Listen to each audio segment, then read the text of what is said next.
What's good, y'all? Welcome back to another preseason preview video. In today's video, we're going over the Boston Celtics. In case this is your first preseason preview video of mine you're seeing, basically what I do is go over the offseason, give a little recap there, and then try to look into the future and see what we can expect in this upcoming season. Gonna be dropping videos on all 30 NBA teams. I'm already more than halfway done, so make sure you check out the channel for the ones that I already uploaded, and then make sure you subscribe so you don't miss out the ones that are coming forward. But let's just jump right into it and talk about the Boston Celtics. Last year was a very successful season up until the very end, where it obviously wasn't. During the regular season, they had a very good year, ending up the second seed out east, going 61-21. Of course, in the first round of the playoffs, they handled the Orlando Magic in just 5 games. Then they went up against the New York Knicks, and that's where everything kind of just shifted for them, because they blew 2 20-point games at home to go down 0-2 versus the Knicks, and then they ended up winning Game 3. It was a close game back and forth in Game 4. And then, as you guys all know, Jason Tatum tears his Achilles, and of course, they fall to the Knicks in 6 games. And obviously, with Tatum tearing his Achilles, that changes like everything for the Celtics. He was their franchise player, best player. He is now going to be out for this entire season. And I know it was reported that regardless, of the Tatum injury, before that happened, the Celtics planned on making a lot of changes to this roster. Now that Tatum is hurt, though, they made a lot of changes. And that's an easy segue into talking about the offseason for the Celtics, because they were very, very busy. And as always, we're going to start by talking about the guys that they lost. And they lost a bunch of guys, don't get me wrong. I do want to preface all of this with the idea that the Celtics intentionally wanted to shed salary and shed money. They were a second apron team, like really, really close to being one of the most expensive teams in the NBA. And obviously with Jason Tatum being hurt, they decided, you know what, we're probably not going to win a championship without Jason Tatum. We already thought about changing up some of the roster a little bit to save some money. Let's just save all of the money we can. They ended up saving over $300 million in salary and luxury tax.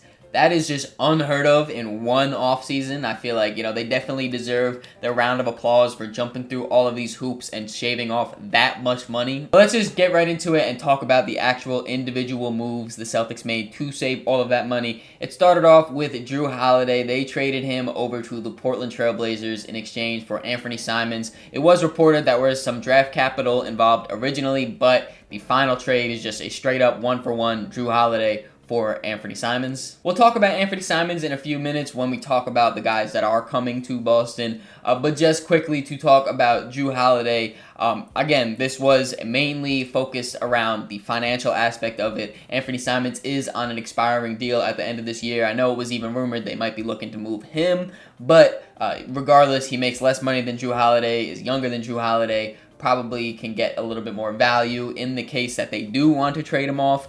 And again, at the worst case scenario, they just wipe some money off their books and have just more open money next year in free agency. They also traded away Kristaps Porzingis in a 3-team trade between the Hawks and the Brooklyn Nets. Porzingis will be in Atlanta this year. Originally, the Celtics got back Georges Niang in this deal. Obviously, Georges Niang makes way less money than Kristaps, but to save even more money, the Celtics shipped Georges Niang over to Utah in exchange for an undrafted rookie, RJ Lewis. He played his college ball at St. John's. And again, this is where I have to really applaud the Boston Celtics and their front office, because they traded away 2 near $40 million contracts and got back one $20 million contract and a rookie.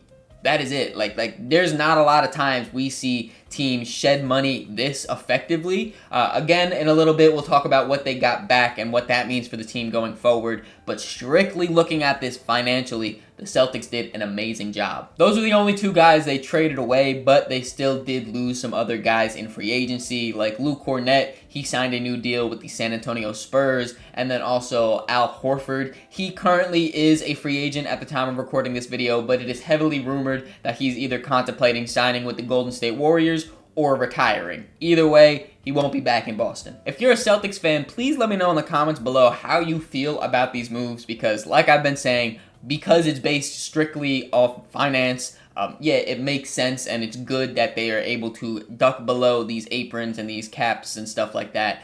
But also, objectively, that is a lot of talent leaving the Celtics in just one offseason. They lost two of their starters, their six-man, and then another incredibly good backup big there. Like, that is, again, a lot of talent that they're losing in just one season. So let me know in the comments below, if you're a Celtics fan, how do you personally feel about those moves? Of course, the Celtics didn't just lose guys for nothing. They did bring in some guys. So let's get right into that. First guy I want to talk about, the most talented player they brought in this offseason, is of course Anthony Simons. I mentioned they got him in the Drew Holiday trade. And when this trade first went down, I did kind of think to myself and was like, I wonder if the Celtics are going to try to flip Anthony Simons, considering he is on that expiring deal and is a much younger prospect, or not prospect, but a much younger player. Will teams try to bite at that and trade for him? I'm not entirely sure. I know it's been reported that the Celtics are looking to do that, but obviously he's still on the team, so that means that they're not really getting offers that they value for him. The one thing I really am concerned about, though, is if he stays on the Celtics throughout the entire regular season. We'll talk about where I think the Celtics will land in the standings and playoffs and all of that and later on.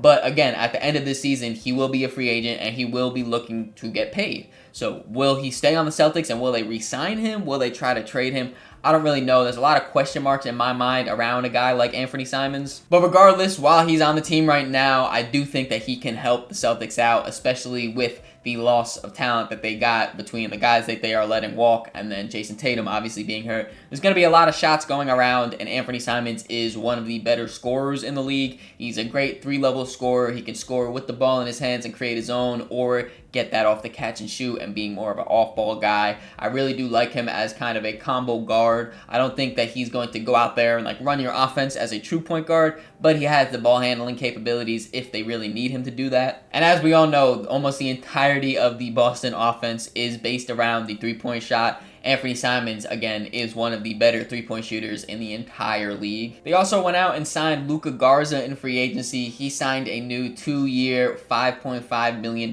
contract. And Luka Garza is a pretty interesting player because when he was in college, he was one of the best players in the NCAA. And we've seen this story before, though, where you have a traditional big man dominate in college, and then he gets to the NBA and really isn't anything crazy because no team is solely going to dedicate around traditional bigs like that. With that being said, though, obviously Luka's doing something right because he's been able to stick around the league for 4 seasons now and get another contract. His first 4 years, he was the 3rd string center in Minnesota, but he always has been one of the best points per minute guy in the league, and I know that doesn't really mean a lot, especially considering he didn't really get a lot of real valuable minutes. Most of the time that Luka Garza is on the court, it's garbage time. But when he's on the court, he is producing. And again, he, for the last few years, has been one of the top guys in points per minute. Now in Boston, I definitely think that he's going to have a decent-sized role for himself, considering they lost their top 3 big men this offseason. I am pretty interested to see how much of the offense really is ran through Luka, though. Again, because like I mentioned, the Celtics really love the three-point shot. Luka Garza, since coming to the NBA, has tried to extend his range, but nothing really has come substantial out of it. He is more, like I said, a traditional back-to-the-basket big. He'll post you up, rebound the ball a little bit. He's got pretty soft touch, a nice flip shot, hook shot. Again, traditional big man stuff. I am pretty interested to see, though, are those points per minutes thing just a garbage time stat, or is he actually a really good scorer that has just been buried on the bench? That's not the only big man the Celtics signed in free agency, though. They also signed Chris Boucher to a 1-year veteran minimum contract. He was formerly on the Toronto Raptors for a long time. And Chris Boucher is a little bit more of a modern big. He can play some power forward, some center. I think the Celtics are going to look at him a little bit more as a power forward if I had to assume. But again, he can do a little bit of both. He's a much more modern big where he has the foot speed and the athleticism to kind of be a little bit more mobile defensively. Offensively, he has the stretchability where he can shoot the 3-ball a little bit more. Super athletic as well. Chris Boucher signed a little bit later in the offseason to the Celtics, but it was one of my favorite signings and favorite moves from them, honestly, out of the entire offseason. And then last but not least, shout out to Josh Minott. He also got a new contract for the Celtics. He signed a 2-year, $5 million contract. And now that we went over the offseason for the Celtics, let's take a look at a potential rotation we could be seeing this year. In the starting lineup, we have Peyton Pritchard, Derek White, Jaylen Brown, Sam Hauser, and Neemias Queta. Then off the bench, we have Anthony Simons, Baylor Shireman, Jordan Walsh, Chris Boucher, and Luka Garza. So I'm just going to come out and just say the obvious. This Boston Celtics team right here lost a lot of talent from their championship team, from their team last year. They lost a lot of talent. And like I was saying, when it actually happened, I do understand why the Celtics did it. Jason Tatum's hurt. They're not going to be at their full potential. Might as well save the money while you can. It makes sense, 100%.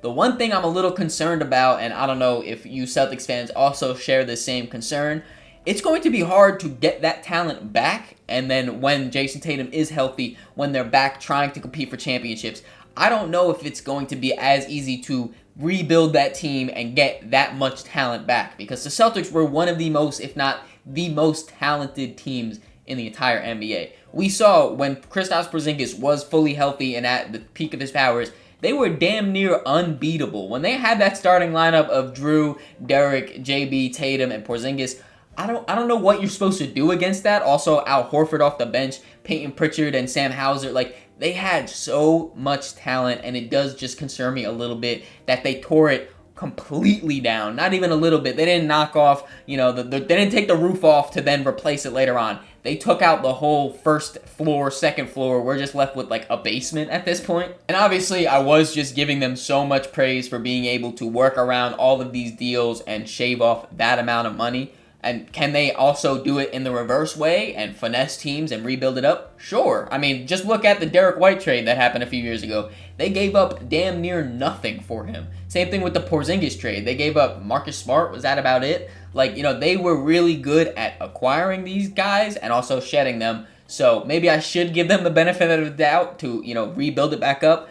I'm just a little concerned about that, though. But regardless, let's just take a look at this roster and try to see what we could expect this year. The first thing I do want to point out is their center rotation. Like I mentioned, when you lose Kristaps Porzingis, Al Horford, and Luke Kornet, you're going to be hurting at that position. I do want to say big shout out to Neemias Queta. He is having a great run right now in the Eurobasket. And I do really like him as a player, even as an NBA player. I feel like he is one of those low-maintenance bigs that is athletic, has size, and defends. And I've mentioned plenty of times, that's pretty much all I want from my center. At the bare minimum, if you could do that, you're great by me. So I definitely like the fact that he's going to get more of an opportunity to really have a significant role, because I do think that could help him maybe in years forward, just develop as a player. And then when the Celtics are really, really good, maybe he could still be a big part of that. He's only 26 years old right now, I think. I just love that he's a 7-footer. I love what he brings athletically. He's a good lob threat. He can move his feet surprisingly well for his size too, and that kind of leads me to the defensive aspect of it, being a rim protector and then also having that athletic ability to move a little bit more in space. All around, like I said, I really do like Neemias Queta, and then as I mentioned, Luka Garza should be getting a little bit more opportunity as his backup too. And kind of down that same aspect of, Neemias Queta is getting an opportunity to maybe grow his game. There are some other guys that I think the Celtics could really have as a silver lining, maybe developing those guys while they have more of an opportunity. The perfect example of that is Peyton Pritchard. The Celtics have already announced that he will be their starting point guard this year. And I definitely think that's going to help him out a lot, because basically every year that Peyton Pritchard has gotten a bigger role, he has looked better. Last year, he won the Sixth Man of the Year award. Now he'll be starting. I don't think he's going to be an all-star or anything like that, but I do think that just more on-ball reps and just more reps in general as well, more being the guy, could help him in situations when the Celtics are back fully healthy, whether he gets reverted back to that six-man role and is just, even better at doing that, or if this does develop him into a full-time starter. I do think that a year like this is perfect. And then also you have some guys in this rotation that just normally are buried on this super talented Celtics roster. Guys like Jordan Walsh or Baylor Shireman, they never really had too much of an opportunity yet in their very young careers.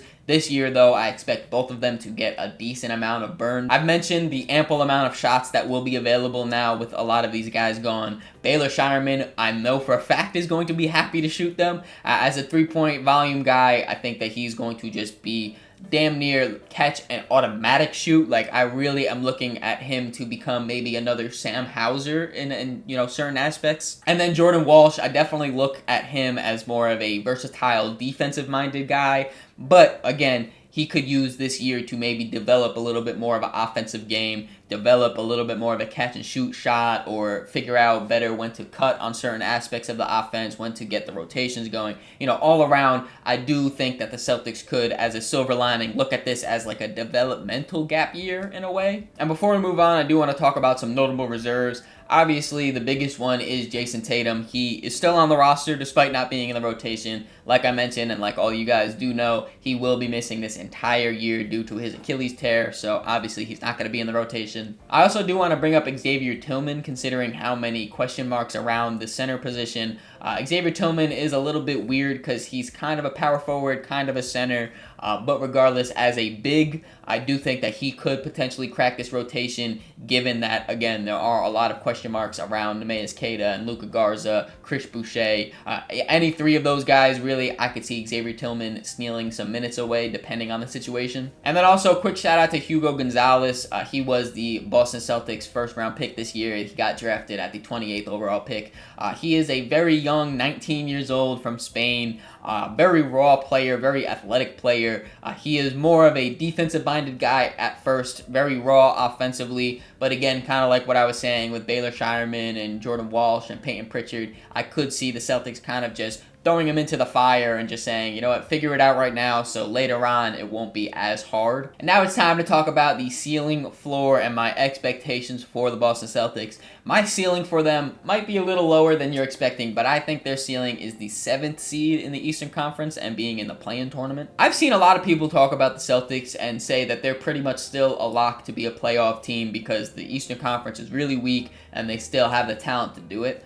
I gotta be honest, I don't think they're a lock by any stretch. Like I said, their ceiling, I have them as the 7th seed and in the play-in tournament. And I definitely think that they could be a solid team, especially in this weaker Eastern Conference. They still have Jaylen Brown. They still have Derek White. I do think that Peyton Pritchard is going to be better this year for sure. But I do think that they are going to fall in the standings. Maybe by design. Maybe they want to do that. But regardless, I do think that they're going to be closer to the bottom of those standings. In this scenario, though, where they are the 7th seed in the play-in tournament, obviously, I trust these guys to win at least one of these 2 games, so I do think that they would make the playoffs at their ceiling, but at that same fact, I don't think that they would be able to pull up the upset of the 1st or 2nd seed, so at their ceiling, they are a first-round exit. At their floor, I see them being as low as the 13th seed and in the lottery. I do think that there is a situation where Jaylen Brown maybe tweaks his knee in like November, December. He gets shut down for way longer than needed, and the Celtics kind of intentionally tank a little bit. Same thing goes with Derek White. Maybe he has something wrong with his left thumb around Christmas time. He just gets shut down. We see teams do this a lot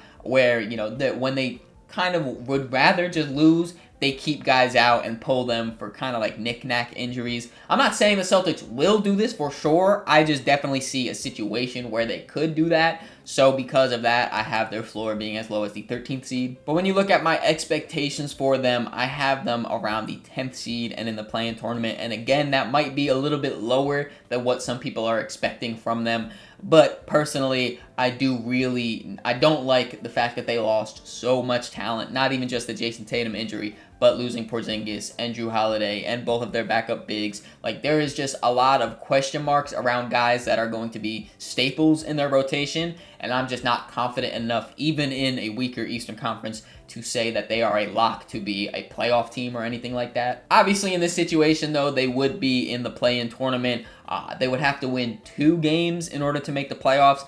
Can it happen? For sure. I definitely think so, like I was just saying, especially if they have Derek White still active or Jaylen Brown still active. These guys have been in the NBA Finals, high-pressure games, and hit all of these shots. I definitely think they can handle winning 2 play-in tournament games. I just don't know if I should expect that for them, especially considering the Celtics do have their own first-round pick this year. If they are the 10th seed, would you rather win 2 games, make the playoffs, and be a first-round exit, or have a lottery projection, even if it's a 1 point something % chance to jump all the way up? We just saw the Dallas Mavericks do it. So do they want the first round exit? Do they want the potential lottery pick? I think they would probably lean towards the lottery pick. So I do think that I expect them to be play-in losers. What do you guys think, though? Let me know in the comments below where you think the Celtics are going to end up this year in the standings. How far can they make it in the playoffs? Will they even make the playoffs? Let me know in the comments below. Because of the injury and all of the moves they made this offseason, they are one of the most difficult teams to kind of gauge, so I really am interested what you guys think. Hope you guys enjoyed this video. If you did, make sure to leave it a like, subscribe so you don't miss the next one. In the description, there's links to all my social medias, so make sure you follow me on all those to keep up to date with me. Catch ya.